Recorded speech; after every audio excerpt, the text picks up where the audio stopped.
The Sundarbans mangrove forest, spanning India and Bangladesh, is a unique ecological trap. It is the only place on Earth where humans are simultaneously hunted by apex predators from both land and water. Local fishermen wade waist-deep into the murky brown water daily to gather crabs. Visibility is absolute zero. From the dense shoreline, man-eating Bengal tigers track their movements. But beneath the surface lies a secondary hidden threat: highly aggressive bull sharks and Ganges sharks adapted to the muddy rivers. The environment forces a fatal choice. If a fisherman spots a tiger and retreats deeper into the water to escape, he steps directly into the shark's hunting ground. The opaque water allows sharks to strike without warning, usually severing lower limbs. Hundreds of people vanish in these swamps annually. Because bodies are rarely recovered, authorities cannot determine the exact mortality ratio between tiger and shark attacks. The Sundarbans remains a relentless dual-threat killing zone, where entering the water is a daily gamble with death. On June 8, 2023, 23-year-old Vladimir Popov entered the water at the Dream Beach Resort in Hurghada, Egypt. It was broad daylight. He was swimming just 30 meters from a crowded shoreline, completely unaware that he was already beyond saving. Without warning, a 10-foot tiger shark initiated a sustained predatory attack.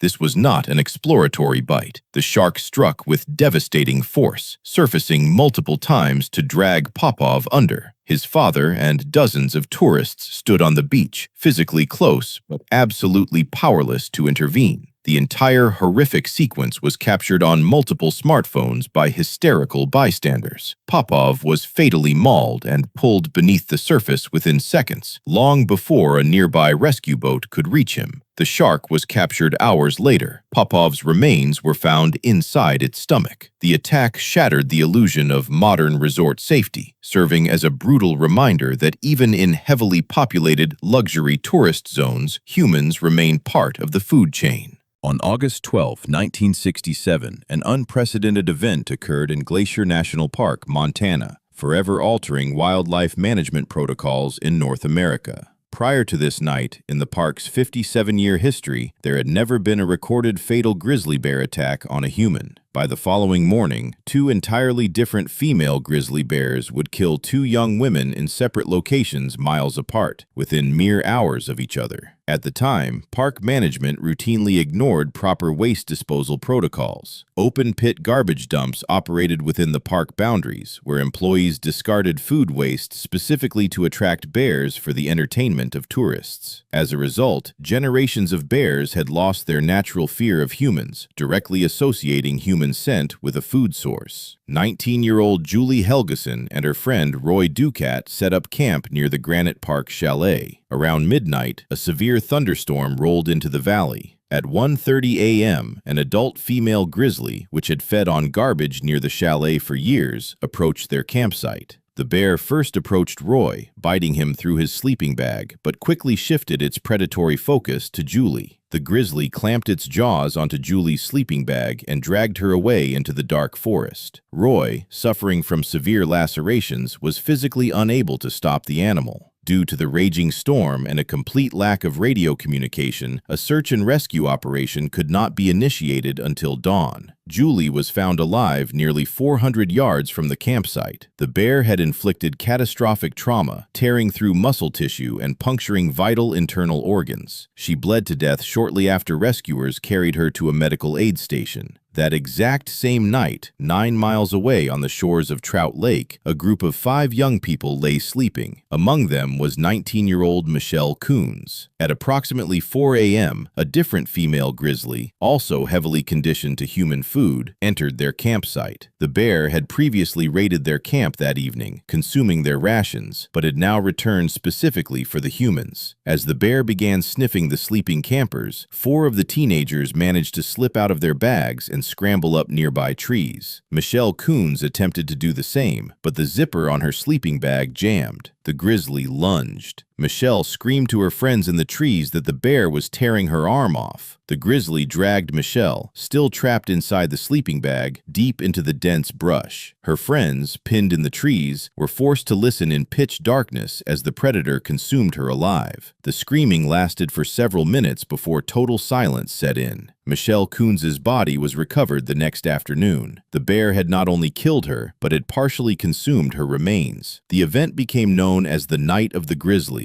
In the immediate aftermath, armed park rangers shot and killed 4 bears in the vicinity while hunting for the man-eaters. The United States National Park Service was forced to completely overhaul its wildlife policies. Open garbage dumps were permanently eradicated, and feeding wild bears became a strict federal offense. On October 5th, 2003, Timothy Treadwell, a 46-year-old wildlife enthusiast, and his 37-year-old girlfriend, Amy Huguenard, were camped in Katmai National Park, Alaska. Treadwell had spent 13 consecutive summers living in a tent in extremely close proximity to wild coastal grizzlies. He gave them names, filmed them, and operated under the delusion that the bears recognized him as a peer. Wildlife biologists had warned Treadwell for years that his blatant disregard for safety distances would inevitably end in his death. The fall of 2003 was an unusually harsh season for bears in the region. The salmon run was exceptionally weak, leaving the predators in a desperate state of hyperphagia, a biological drive to consume massive amounts of calories before winter hibernation. Treadwell and Huguenard had stayed in the park much later than usual, setting up their tent in thick brush near a salmon stream. The specific bears Treadwell was familiar with had already moved up into the mountains. In their place, highly aggressive, starving bears from other territories had moved down to the stream. During the day on October 5th, Treadwell spoke to an associate via satellite phone. He reported no signs of danger. The attack occurred later that evening amidst heavy rain. Treadwell's video camera was powered on, but the lens cap remained attached. The device recorded only audio, 6 minutes of uninterrupted primal horror that remains the most thoroughly documented fatal bear attack in history.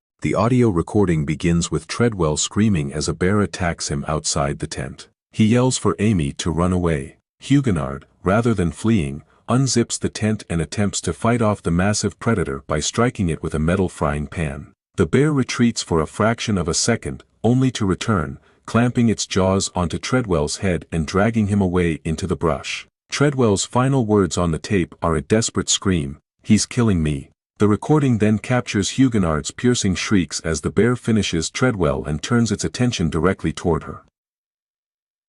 At 2 p.m. on October 6th, floatplane pilot Willie Fulton arrived to pick the couple up. Approaching the campsite, he noticed the shredded tent and a massive male grizzly sitting on top of human remains, actively feeding. Fulton immediately radioed park rangers. When heavily armed rangers arrived by helicopter, the bear, catalogued as Bear 141, charged them through the brush. Rangers fired multiple rounds to bring it down. It was an older, 1,000-pound male with broken teeth, a condition that severely limited its ability to catch normal prey. The forensic sweep of the campsite revealed a gruesome scene. All that remained of Treadwell was his disfigured head, a section of his spinal column, and his right arm, still wearing a wristwatch that was actively ticking. Amy Huguenard's remains were found partially buried in the dirt nearby.